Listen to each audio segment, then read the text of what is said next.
Ia membeli saham City Service seharga $38. Bayangin ya, itu waktu dia masih umur 11 tahun.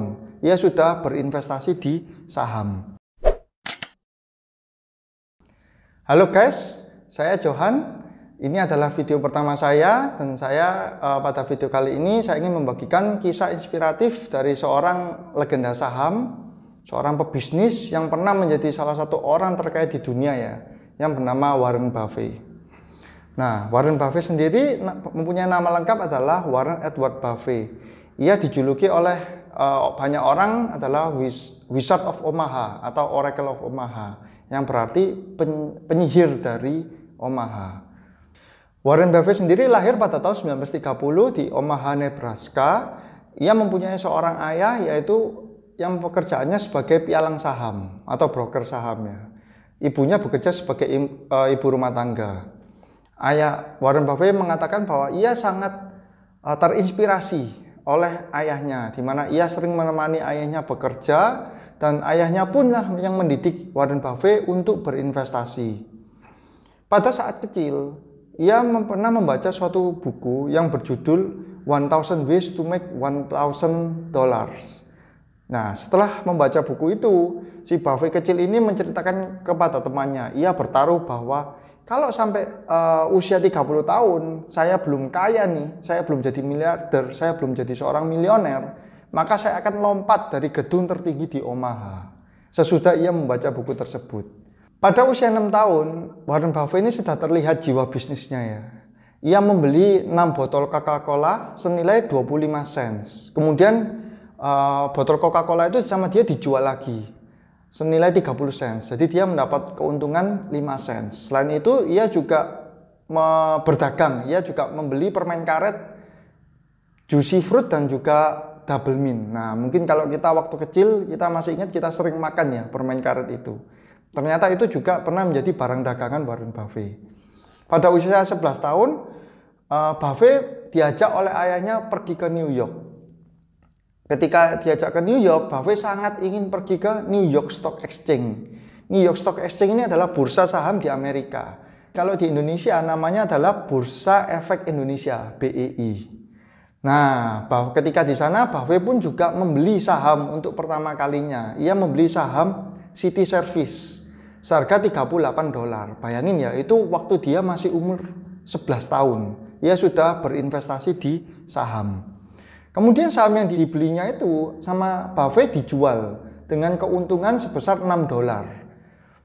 Cuman dia tidak merasa puas. Kenapa? Karena dia mendapatkan suatu pelajaran berharga, di mana ketika itu saham yang dijualnya itu ternyata naik dari $38 yang dibeli oleh Warren Buffett, ternyata naik sampai $202. Nah, di sana ia belajar bahwa dalam investasi saham, kesabaran itu salah satu kunci utama untuk berinvestasi saham, di mana ia terus terapkan prinsip itu hingga saat ini. Pada usia 13 tahun, Warren Buffett bekerja menjadi loper koran. Ia bekerja untuk menjajakan koran itu Washington Post namanya. Jadi ia bangun jam 4:30 pagi, dia bangun pagi-pagi, kemudian ia mulai menjual koran satu persatu, door to door ya. Kenapa kok ia harus bangun pagi? Karena ia merasa bahwa koran itu kan expirednya cuma 1 hari. Jadi semakin pagi ia merasa bahwa pembelinya itu akan semakin suka, karena ia akan mendapat informasi lebih dahulu gitu loh. Jadi Warren Buffett pagi-pagi sudah bangun, dia menjajakan korannya. Dari bisnis koran ini dia meraup keuntungan itu kurang lebih sekitar $2.000 waktu masa itu. Dari $2.000 itu dia membelikan sebagian lahan di tempat kelahirannya di Omaha, Nebraska senilai $1.200. Ia berinvestasi dengan mengajak petani-petani di sekitarnya untuk sistem bagi hasil. Jadi dia beli lahan, petani yang suruh menggarap lahannya itu, kemudian dia sistem bagi hasil. Nah, itu waktu dia masih usia 13 tahun ya. Kemudian Warren Buffett ini juga mendirikan perusahaan yang mengelola bola golf bekas. Jadi dia membeli bola-bola golf bekas ini seharga $3,5 per lusinya. Kemudian sama Buffett dijual lagi seharga $6 selusinya.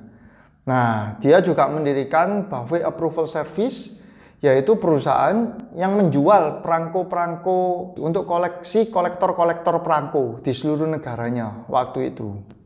Nah, ia juga berpartner dengan temannya yang bernama Lou Battiston untuk mendirikan Buffett Showroom Shine. Ya, Buffett Showroom Shine ini seperti bengkel mobil ya, teman-teman. Tapi bisnis ini kemudian ditinggalkan oleh mereka berdua, ditinggalkan oleh Buffett dan temannya, karena mereka merasa bahwa untuk mengembangkan bisnis ini butuh tenaga kerja yang sangat banyak, butuh jumlah orang atau pegawai yang sangat banyak sekali. Jadi mereka tinggalkan akhirnya bisnis ini.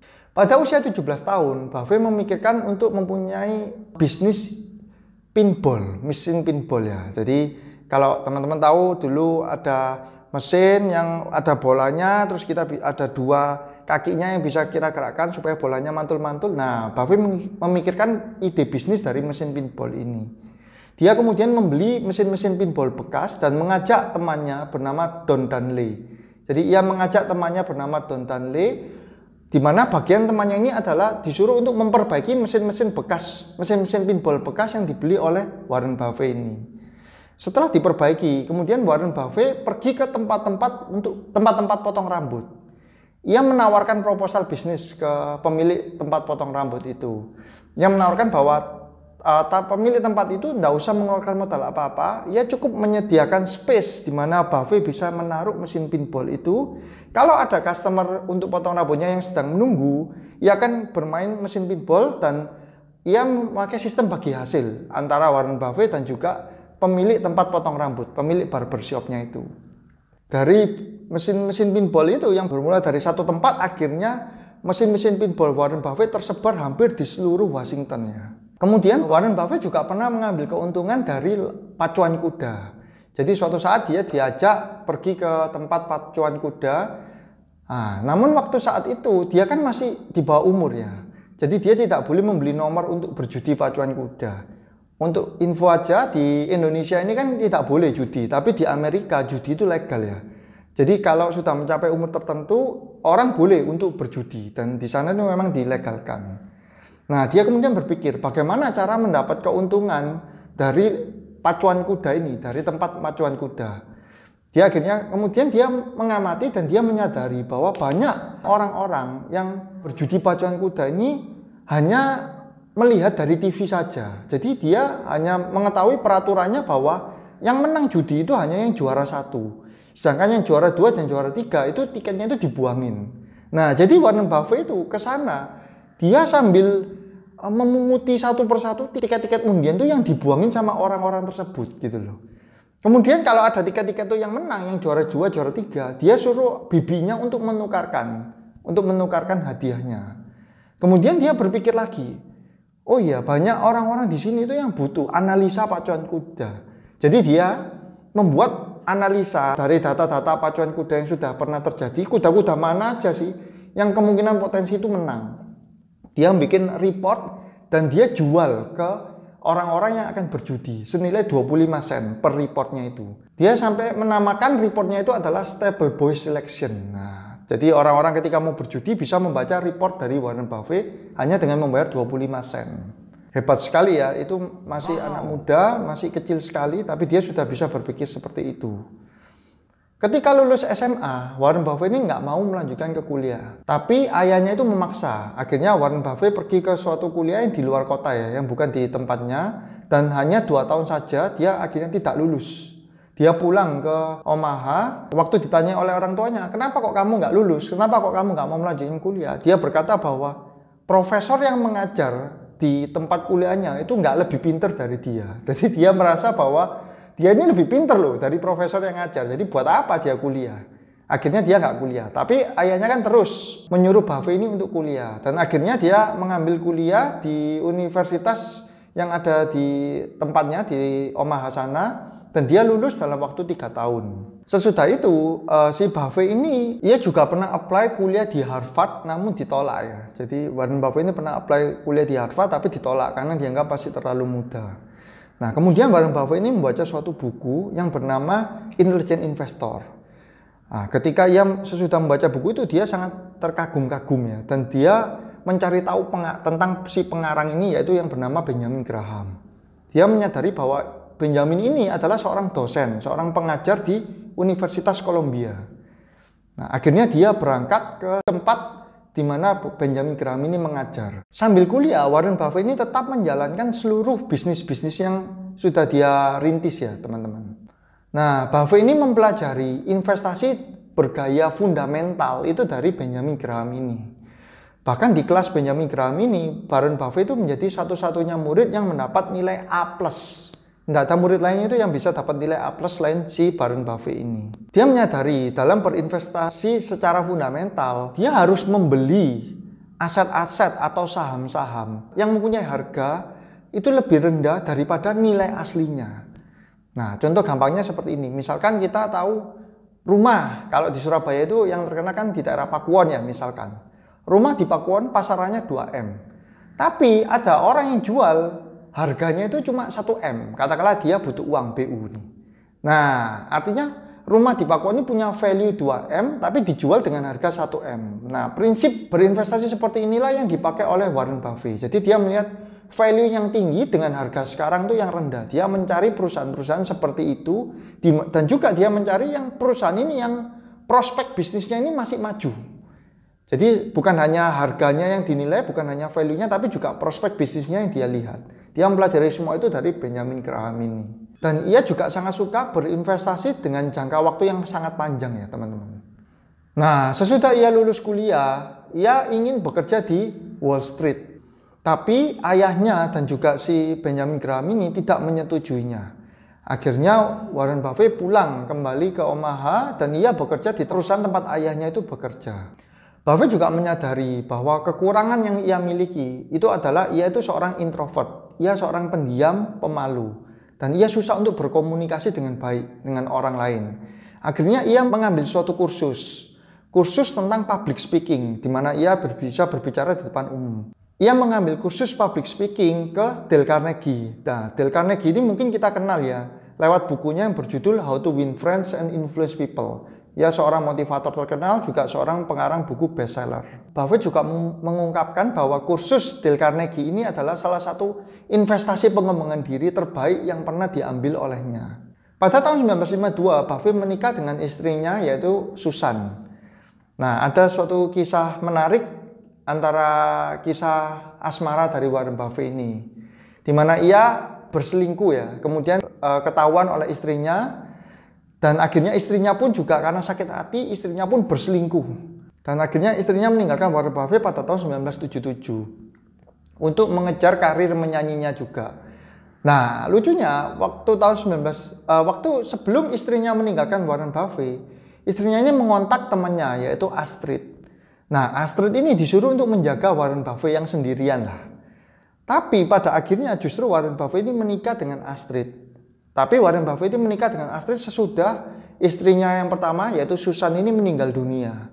Jadi 2 tahun sesudah Susan meninggal dunia, Warren Buffett menikah dengan Astrid pada tahun 2006. Nah oke, kita kembali ke sepak terjang Warren Buffett ya. Pada tahun 1954, Benjamin Graham ini mengontak si Warren Buffett. Ia mengajak Warren Buffett untuk membuat suatu perusahaan partnership investasi. Dan kemudian Warren Buffett menyetujuinya dan ia berangkat ke New York untuk bekerja dengan si Benjamin Graham ini. Tapi 2 tahun saja akhirnya Warren Buffett meninggalkan perusahaan tersebut dan ia mulai membuat perusahaannya sendiri yang dinamakan Buffett Associated. Sama, yaitu perusahaan partnership yang mengelola investasi keuangan. Nah, ketika ia mulai merintis perusahaannya sendiri ini, klien-kliennya ada 7 orang, yaitu keluarganya sendiri semua, dan juga ada beberapa teman-temannya. Total investasi yang pertama kali dikumpulkan oleh Warren Buffett ini sebesar 105.000 US dollar. Di akhir tahun, Buffett berhasil mengumpulkan nilai investasi itu sebanyak kurang lebih sekitar 300.000 US dollar.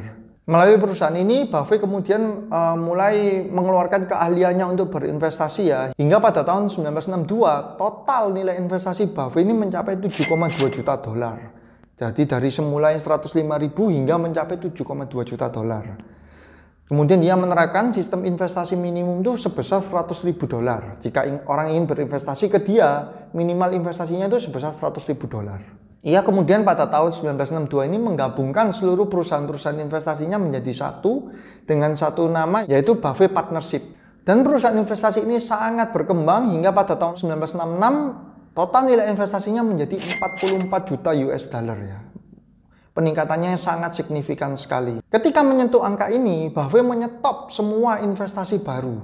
Jadi dia sudah hold, dia sudah tidak mau menerima klien-klien yang berinvestasi ke perusahaannya. Dan pada tahun 1968, profit yang dihasilkan oleh perusahaannya ini mencapai 104 US dollar. Pada tahun 1969, Buffett membubarkan perusahaan Buffett Partnership-nya ini, dan ia melikuidasi semua aset-aset yang ada di dalamnya ya. Jadi ia menjual semua portfolionya, dibagi-bagikan ke pemegang sahamnya ya, ke investor-investornya. Tapi dia tidak menjual saham dari Berkshire Hathaway. Dia sendiri masih memegang 29% dari saham Berkshire Hathaway ini, di mana perusahaan ini akhirnya menjadi perusahaan yang dikelola olehnya hingga saat ini. Nah, Berkshire Hathaway ini pada awalnya perusahaannya adalah perusahaan tekstil. Namun si Buffett melihat bahwa prospek kedepannya, potensi bisnisnya ini kurang bagus. Akhirnya Warren Buffett merombak perusahaan ini. Ia kemudian membeli perusahaan-perusahaan asuransi melalui Berkshire Hathaway ini. Dan pada tahun 1970, Buffett menjadi chairman of the board dari perusahaan Berkshire Hathaway.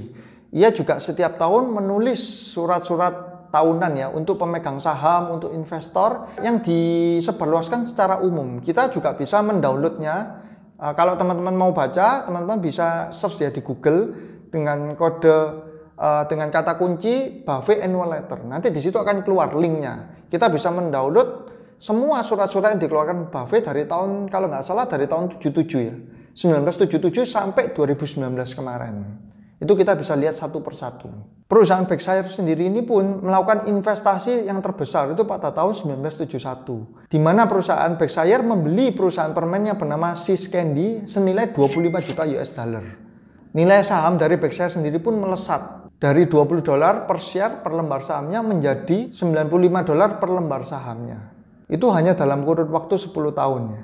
Buffett juga memanfaatkan investasi melalui perusahaan asuransi karena menurut dia perusahaan asuransi itu kan kolek premi.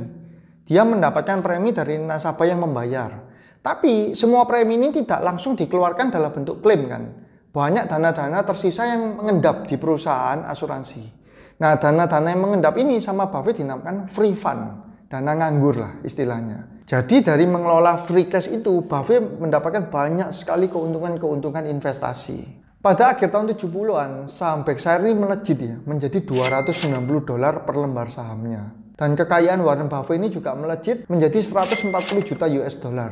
Dan pada tahun 80-an, Buffett melalui Berkshire pun melakukan investasi yang sangat besar pada perusahaan minuman yaitu Coca-Cola, di mana ia membeli saham Coca-Cola sebanyak 7%, kurang lebih 7% dengan nilai di atas 1 miliar dolar.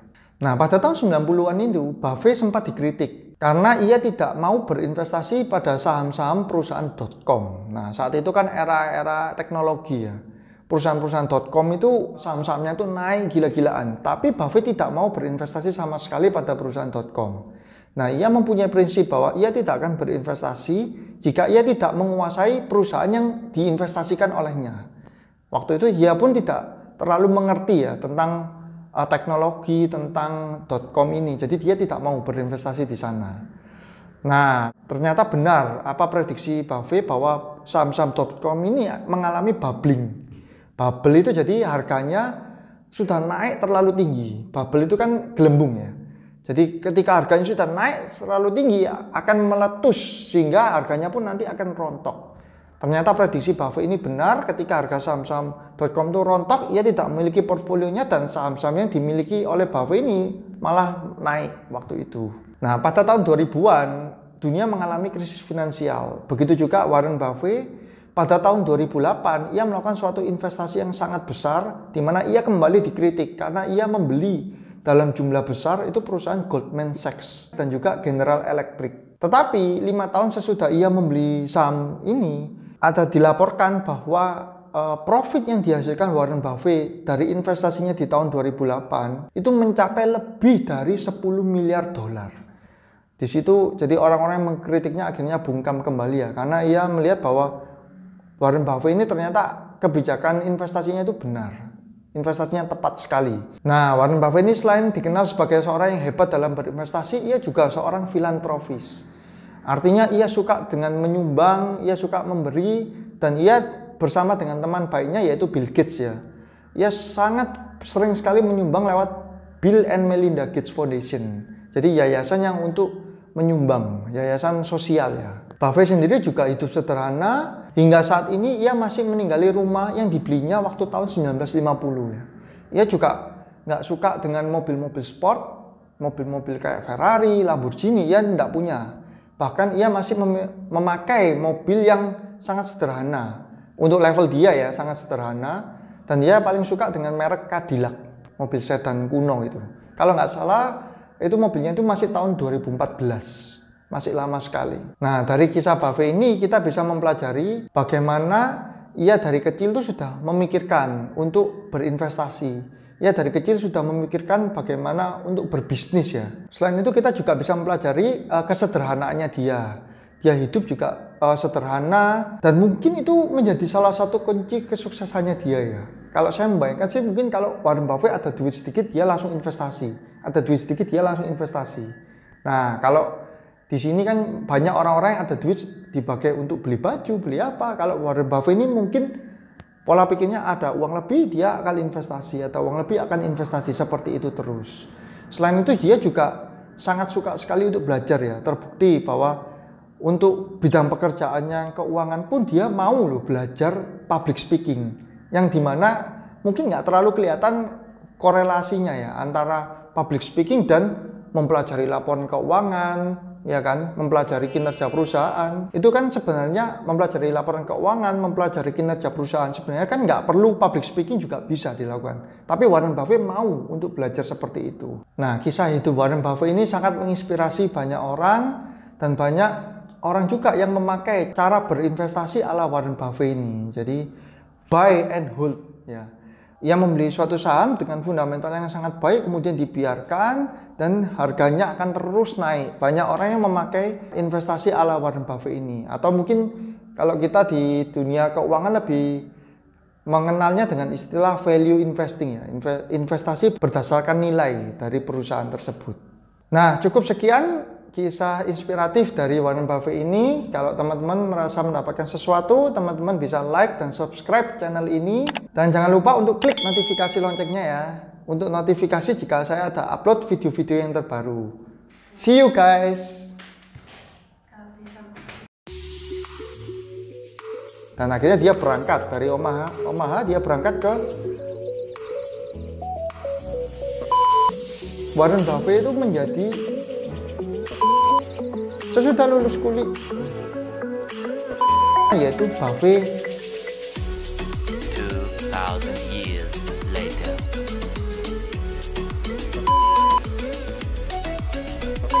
Klien-klien itu oleh nasabah-nasabah itu di hold kan.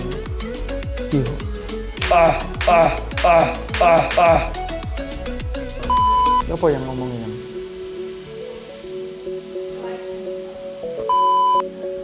Dan jangan lupa klik loncengnya ya untuk notifikasi jika saya ada.